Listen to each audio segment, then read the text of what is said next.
ये सभी हम कॉम्प्रोमाइज़ एंड अरेंजमेंट वाला चैप्टर पढ़ रहे हैं। इसमें देखो हम यहाँ बोलते हैं, देखो ये पूरा कंप्लीट नहीं है वैसे तो, मोटा मोटा बस ध्यान रखने के लिए ये चार्ट। देखो कॉम्प्रोमाइज़ अरेंजमेंट मतलब क्या होता है कि हम S B I Vijay Mallya से कुछ कॉम्प्रोमाइज़ कर रहा है कि भाई 2,000 करोड़ से 100 करोड़ रुपये, मतलब 1,500 करोड़ में कॉम्प्रोमाइज़ कर लेते हैं हम, ठीक है।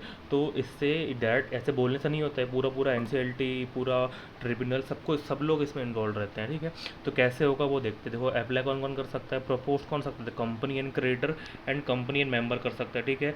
कंपनी मेंबर कर प्रपोज कर सकता है ऑन एप्लीकेशन। बाय एप्लीकेशन कौन कौन कर सकता है, क्रिएटर मेंबर कंपनी, ये क्रिएटर मेंबर कंपनी या फिर लिक्विडेटर, अगर हम लिक्विडेशन में है तो अप्लाई कर सकते हैं ट्रिब्यूनल में। ट्रिब्यूनल क्या करेगा, देखेगा ऑर्डर पास करेगा, क्या करेगा ट्रिब्यूनल देखेगा और ऑर्डर पास करेगा। और किसके हिसाब से ऑर्डर पास करेगा आप देखते हैं। ट्रिब्यूनल रहता है वो ऑर्डर पास कर देगा on the meeting of creator और क्लास ऑफ क्रिएटर और मीटिंग ऑफ मेंबर और क्लास ऑफ मेंबर, ठीक है। ये MCQ में आएगा, ठीक है।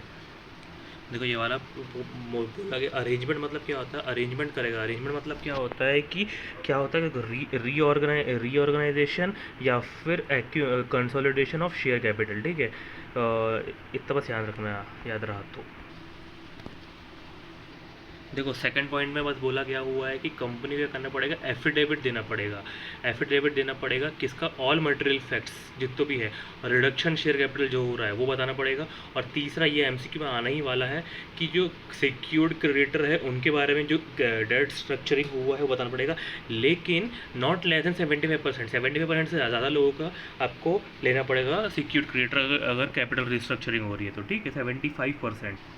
और तीसरा पॉइंट में बोला गया हुआ है कि नोटिस भेजो, मीटिंग की नोटिस भेजो। क्या भेजो, नोटिस भेजो मीटिंग की, किसी क्रिएटर को भेजो, मेंबर। देखो ऊपर में क्या था, क्रिएटर, मेंबर, डिवेंचर होल्डर्स या फिर सेक्टोरियल रेगुलेटर, इन सबको नोटिस ऑफ द मीटिंग भेजो। और फोर्थ में उसी का एक्सटेंशन है, इनके साथ साथ में इनके साथ साथ में सॉरी 5 में नोटिस किसको भेजना पड़ेगा, central government, income tax authority, RBI, CB, इन सबको भेजना पड़ेगा कि अगर क्या भेजना पड़ेगा, विद इन 30 डेज़ के अंदर इनको भेजना पड़ेगा, ठीक है। अभी हम 3 में देखते हैं, 3 में और क्या। देखो 3 में क्या बोलता है, ये सारी बातें बतानी पड़ेगी, डेट ऑफ बोर्ड मीटिंग, जो भी स्टेटमेंट है वो, डिस्क्लोजर जो भी कॉम्प्रोमाइज़ हो रहा है उसके बारे में पूरी डिटेल्स बतानी पड़ेगी, ठीक है। और उसे कंपनी के वेबसाइट में डालना पड़ेगा। CB में रजिस्टर्ड लिस्टेड है तो CB, स्टॉक एक्सचेंज या फिर न्यूज़पेपर, एक वर्नाकुलर और एक इंग्लिश, ठीक है। और उसके साथ साथ में एडवर्टाइजमेंट करना पड़ेगा, इंडिकेट टाइम बताना पड़ेगा, और it is made available free of charge होना चाहिए, ठीक है। और सेक्शन 4 में क्या बोला, देखो नोटिस भेज दिया। अब नोटिस में क्या करें, वोटिंग पावर होनी चाहिए। जो वोटिंग होनी चाहिए वो कैसी होनी चाहिए, 1 महीने के अंदर वोटिंग हो जानी चाहिए, ठीक है, जब से मिलता है, ठीक है। और वोटिंग पोस्टल बैलेट होने चाहिए। और जो वोटिंग करने का अधिकार, इलेक्ट्रॉनिक मेन, वो पोस्टल बैलेट, सारे मोड्स अवेलेबल होने चाहिए, 1 महीने के अंदर उसको रिसीव हो जाना चाहिए। और इसके बारे में मैं यहाँ दिखाता हूँ, अच्छा लिखा हुआ है। और किसी को ऑब्जेक्शन है तो कोई भी इंसान मुंह उठा के नहीं आ सकता है, जब तक 10% उसकी शेयर होल्डिंग नहीं है या फिर 5% टोटल डेट का 5% उसके पास होगा तो ही वो ऑब्जेक्शन ले सकता है। देखो यहाँ से हमारी गाड़ी आगे बढ़ गई, पोस्टल बैलेट से भेज दी उनको हमने। और ऑब्जेक्शन के बारे में बता दिया कि 10% शेयर होल्डिंग होनी चाहिए और 5% डेट का होना चाहिए तो ही वो मुंह उठा के आ सकता है, कोई भी नहीं आ सकता। रेगुलेटर सबको भेजना पड़ेगा, नहीं भेजते हैं तो नुकसान हो जाएगा, मतलब खामियाजा उठाना पड़ सकता है। और विद इन 30 डेज़ के अंदर इनका भी ले लेना, ठीक है। और ये सब होने के बाद सबका जो रिप्रेजेंटेशन है वो 3/4 होना चाहिए, और total value creator, members and other member, ठीक है। 3/4 याद रखना, 3/4, 75% 3/4, ठीक है। सिक्योर क्रिएटर का 75%। और यहाँ पर क्या था 3/4 था, यहाँ पे क्या है 3/4 और टोटल वैल्यू क्रिएटर, ठीक है। और जैसे ही मिल जाता है तो 7 डेज़ के अंदर ट्रिब्यूनल को भेज दो, 7 डेज़ के अंदर ट्रिब्यूनल को भेज दो। और ट्रिब्यूनल क्या करेगा, सबको बुला लेगा और 90%, कहाँ के 90%, ट्रिब्यूनल बुला लेगा और एटलीस्ट 90% लोग के बारे में पूछ सकता है वो, ठीक है। और कोई बायबैक ऑफ शेयर का कॉम्प्रोमाइज़ नहीं होगा अनलेस सेक्शन 68 के हिसाब से है कि नहीं है। और जो कॉम्प्रोमाइज़ है वो टेक ओवर इंक्लूड करता है, ठीक है। एंड देन बस इतना ही, इसलिए ये चार्ट इंक्लूड नहीं है। देखो प्रपोज किया, ये कंपनी ऑर्डर देती है कि मीटिंग करो क्रिएटर की, मेंबर की, यहाँ से अपने बहुत सारी चीज़ पढ़ी किसी को भेजना है। बस यहाँ पे मोटा मोटा बताया गया हुआ कि सबकी 1 महीने के अंदर वोटिंग हो जानी चाहिए। एंड देन 3/4 और टोटल वैल्यू जानी चाहिए। और 7 दिन के अंदर ट्रिब्यूनल को फाइल कर देंगे और ट्रिब्यूनल क्या करेंगे, ROC को फाइल करेगा 30 डेज़ के अंदर, ठीक है। याद रखना ये एमसीक्यू में आएगा, 1 महीने के अंदर 3/4 होना चाहिए और 7 दिन के अंदर ट्रिब्यूनल को देना है, 7 दिन के अंदर ट्रिब्यूनल को देना है, ठीक है। देखो 231 का चार्ट कंप्लीट है यहाँ पे। देखो इसमें क्या बोला गया हुआ है कि ट्रिब्यूनल ने देखो जो भी ऑर्डर दिया, 230 के हिसाब से जो ऑर्डर दिया हुआ था उसको सुपरवाइज करेंगे और डायरेक्शन देंगे, ठीक है। जो भी बोला गया हुआ था रिकन्स्ट्रक्शन करेंगे, डेट कम करेंगे, जो भी विजय माल्या ने बोला था कि हम ये करेंगे। लेकिन अगर उसको लगता है कि बराबर नहीं कर रहा है तो क्या करेगा ट्रिब्यूनल, क्या करेगी, एनसीएलटी वाइंडिंग अप का ऑर्डर दे देगी। और ये जो वाइंडिंग अप का ऑर्डर रहेगा ये क्या रहेगा, रिट्रोस्पेक्टिव रहेगा, ठीक है। देखो 232 क्या बोलता है, 230 तो बोल दिया ऑपरेशन मिसमैनेजमेंट, ठीक है, जो भी करना था अरेंजमेंट कर दिया। यहाँ पे क्या बोलता है, मर्जर एंड अमलगमेशन, मतलब क्या बोलता है कि जो भी हम 230 में कर रहे थे वो तो करना ही पड़ेगा, जो भी कंडीशन थी वो वहाँ की पूरी करनी पड़ेगी। जैसे 3/4 टोटल वैल्यू होनी चाहिए, 7 दिन के अंदर ट्रिब्यूनल को भेजेंगे, 75% तो टोटल क्रेडिटर का लेंगे, और भी जो पॉइंट सब कुछ म्यूटेंडिस उसका लगेगा, ठीक है। एंड देन उसके बाद क्या करेंगे, ट्रिब्यूनल को अप्लाई कर देंगे, ट्रिब्यूनल क्या करेगा, ऑर्डर देगा, ठीक है। अभी आगे देखो सेकंड पॉइंट में कुछ खास नहीं है, जो भी ट्रिब्यूनल ने ऑर्डर दिया हुआ है वो क्या करेगा, जो भी ड्राफ्ट वो बताएगा, जो भी फाइल में रजिस्टर करना है वो बताएगा, ठीक है। वैल्यूएशन रिपोर्ट जो रहेगी वो बताएगा, एंड सप्लीमेंट्री अकाउंटिंग स्टेटमेंट जो last accounts annual accounts of the merging company है related to financial ending more than 6 month रहेगा, तो वो बताना पड़ेगा। समझ में नहीं आया, 6 मंथ आया तो ठोक देने का, ठीक है।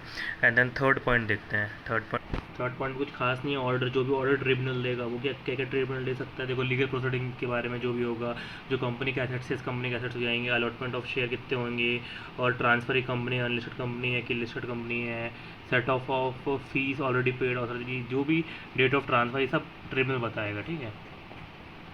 और उसके बाद कंपनी क्या करेगी, आखिरी में रजिस्ट्रार को बताएगी विदिन 30 डेज़ के अंदर, ये एक पॉइंट हो जाएगा। पेनल्टी देख लो 20,000 या फिर 1,000 पर डे, मैक्सिमम 3 लाख रुपए, ठीक है। एंड देन अपॉइंटमेंट डेट ही फाइनल रहेगी। एंड देन बस इतना ही है।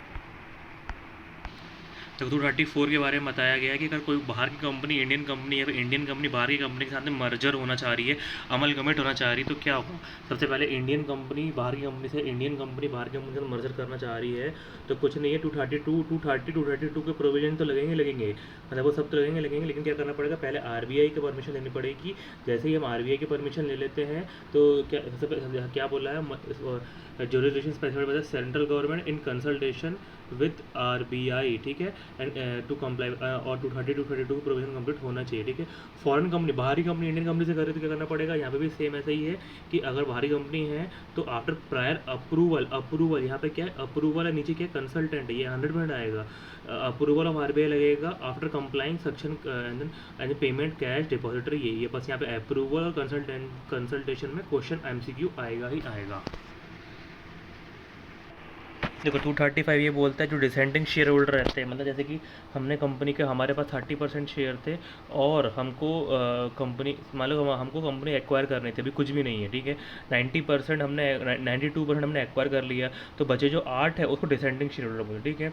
अभी देखना पड़ेगा हमें, क्या देखना पड़ेगा यहाँ पे, क्या बोल रहा है कि हमने क्या कर सकते हैं, कंपनी को, दूसरी कंपनी को हम दे रहे हैं 4 महीने का टाइम दे रहे हैं कि हमें आपको खरीदना है, और सामने वाली company 9/10 of the value of the member है, जो भी होल्डर्स है, अप्रूव्ड बाय होल्डर्स है, उनने अगर अप्रूव कर दिया है तो उसको अप्रूव कर सकते हैं, ठीक है। और जो डिसेंडिंग शेयर होल्डर है उनको 2 महीने का टाइम देंगे, 2 महीने के बाद उनको भी हत्या लेंगे, ठीक है, 4 महीने ख़त्म होने के बाद, ठीक है। 9/10 याद रखना, 4 महीने का टाइम हम रेखा को देते हैं, ठीक है। और 9/10 किसका देखेंगे, पहले हमारे पास 30% था, अभी नेक्स्ट 90%, 70 का 90%, 60% देखेंगे हम, ठीक है। पूरे का ना ये देखेंगे, ठीक है। एंड देन उसके बाद अगर 1 महीने का टाइम देंगे, अगर ट्रेड इसको लगता है यही 2 महीने के अंदर इसको लगता है कि भाई ये सब बराबर है, तो 2 महीने के अंदर ट्रिम में ऑर्डर दे देगा कि डिसेंडिंग शेयर होल्डर्स को भी तुम हत्या लो, ठीक है। Transferring company unless descending shareholder within 1 month from date on with notice given, तो जैसे ये 2 महीने खत्म हो जाएगा उसके 1 महीने के अंदर इनको कर सकते, ठीक है। तो 4 महीने, 2 महीने, 1 महीने ऐसे याद रखना, ठीक है। और अगर उसको लगता है कि 1 महीने के अंदर डिसेंडिंग शेयर होल्डर्स के बारे में अगर सही लगता है कि नहीं है, डिसेंडिंग शेयर होल्डर सही बोल रहे, रीजनेबल लग रहा है, तो उसको मना कर सकते हैं, ठीक है। सेपरेट बैंक अकाउंट में रखना पड़ेगा पैसा, और 60 दिन के अंदर होल्डर्स को पैसा देना पड़ेगा, ठीक है।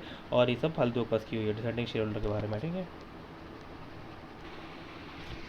देखो यहाँ पे अपने क्या पढ़ा, डिसेंटिंग के बारे में पढ़ा, माइनॉरिटी शेयर होल्डिंग के बारे में परचेस करते तो भी सेम है, 90% ऑफ शेयर है, 90% है, डिसेंटिंग डिसेंटिंग कुछ नहीं है, सब कुछ सेम है, ठीक है। और पता नहीं 12 मंथ दिया हुआ है, तो 12 मंथ याद रखना अगर माइनॉरिटी इंटरेस्ट का आया। और पैसे डिस्बर्समेंट 60 डेज, वहाँ पे भी 60 डेज है, यहाँ पे भी 60 डेज है, ठीक है। उसके बाद यहाँ पे 1238 में बस ये बोला गया हुआ है कि जो रजिस्ट्रार है वो कब कन्फर्म करेगा, जब उसके पास सफिशिएंट कैश होगा तभी एनओसी मिलेगी, तभी उसको पेमेंट करना पड़ेगा। और रजिस्टर क्या कर सकता है, मना भी कर सकता है वहाँ पे, अगर रजिस्टर क्या बोलेगा नहीं अमलमेशन नहीं करना पड़ेगा, और वो 30 डेज़ के अंदर इन्फॉर्म करना पड़ेगा, ठीक है। यहाँ पर उतना ही लिखा हुआ है, ठीक है। 237 के बारे में बताया गया है कि गवर्नमेंट क्या करती है, गवर्नमेंट करती है कि कोई कंपनी है जो लॉसेस में जा रही है या फिर कुछ कर रही है, तो क्या कंपनी क्या बोलती है, दोनों कंपनी को अमलगमेट कर दो, ठीक है। सेंट्रल गवर्नमेंट करती है, ठीक है। पब्लिक इंटरेस्ट में दो और मोर कंपनी को अमलगमेट कर देती है। और क्या होगा इसमें, अमलगमेट कर देंगे, ठीक है। जैसे दीपिका और रणवीर वाला एग्जाम्पल लिया था, ठीक है। तो every member creator include debenture holder सबको क्या करेंगे, बुलाएंगे, उसको क्या करेंगे, पब्लिक इंटरेस्ट में है कि नहीं है, एंड कंपनसेशन बराबर है कि नहीं देखेंगे। और जो भी एग्रीव्ड पर्सन है, ये बस एग्रीव्ड पर्सन है, वो 30 डेज के अंदर ट्रिब्यूनल को भेजेगा कि भाई गड़बड़ हो रही है, तो क्या करेगा, फिर ट्रिब्यूनल देखेगा बराबर है या नहीं है, ठीक है। सारे ऑर्डर जो भी सेंड ड्राफ्ट भेजना पड़ेगा, अपील एक्सपायर हो जाएगी तो वो करेंगे, सेंड इन ड्राफ्ट होगा। और जो मॉडिफिकेशन है सेंट्रल गवर्नमेंट की, it should not be less than 2 months, ठीक है, बस। 239 के हिसाब से अगर कोई अमलगमेंट हो जाती है कंपनी और वो चाहती है कि 8 साल के पहले डिस्ट्रॉय करना चाहे तो नहीं कर सकती, not transfer company shall dispose paper, central government क्या करेगी, अपॉइंट करेगी पर्सन को to examine books and papers. Flipkart ने मिंत्रा को एक्वायर किया, मिंत्रा के जो एम्प्लॉयज़ उन्होंने जो फ्रॉड किया था, जो लाइबिलिटी थी वो लाइबिलिटी अभी भी रहेगी, हटेगी नहीं। देखो 233 के हिसाब से पढ़ते चार्ट थोड़ा कंप्लीट दिख रहा है। वैसे तो मर्जर एंड एक्विजिशन अगर हो रहा है फास्ट ट्रैक के हिसाब से कैसे पढ़े, देखो 3 केसेस में होगा, तो स्मॉल कंपनी होगा या फिर holding company wholly owned subsidiary को करना चाह रही है, या फिर third point any other matter, ठीक है। नोटिस भेजना पड़ेगा, कौन भेजेगा, हम पहले किसको भेजते हैं, एनसीएलटी को भेजते हैं। अब यहाँ पे आरओसी, ऑफिशियल लिक्विडेटर या फिर person affected by the scheme, ये भेजेगा। इनको कोई ऑब्जेक्शन रहेगा, ठीक है। तो सबसे पहले हम क्या करेंगे, अप्रूवल लेंगे, मेंबर का अप्रूवल लेंगे, 90% of total number of share holder का अप्रूवल लेंगे, 90%, ठीक है। और जो क्रिएटर है उनका मीटिंग क्रिएटर करेंगे within 21 days of notice, within 21 days of notice की ये लेंगे, ठीक है। 90% लेंगे विदिन 21 डेज, ये 2 चीज़ याद रखना, ठीक है। स्क्रीम क्या करेंगे, वापस सेंट्रल गवर्नमेंट, आरओसी और ऑफिशियल लिक्विडेटर को भेजेंगे, सेंट्रल गवर्नमेंट को विदिन 7 डेज़ के अंदर भेजेंगे, ठीक है। अगर कोई ओपिनियन ऑब्जेक्शन होता है तो विदिन 30 डेज़ के अंदर भेज देंगे, कोई ऑब्जेक्शन नहीं है तो बराबर हो जाएगा, ठीक है। उसके बाद देखेंगे कि भाई कोई पब्लिक इंटरेस्ट में है या नहीं है, ठीक है। पब्लिक इंटरेस्ट में है नहीं है तो विदिन 60 डेज़ के अंदर वो ट्रिब्यूनल को भेज देंगे, और अगर नहीं है तो बराबर, 1 मिनट, नहीं है तो, और अगर नहीं है तो क्या करेगा, ट्रिब्यूनल क्या करेगा, पास का ऑर्डर कर देगा 30 डेज़ के अंदर, आरओसी या कंसल्ट को बता देगा।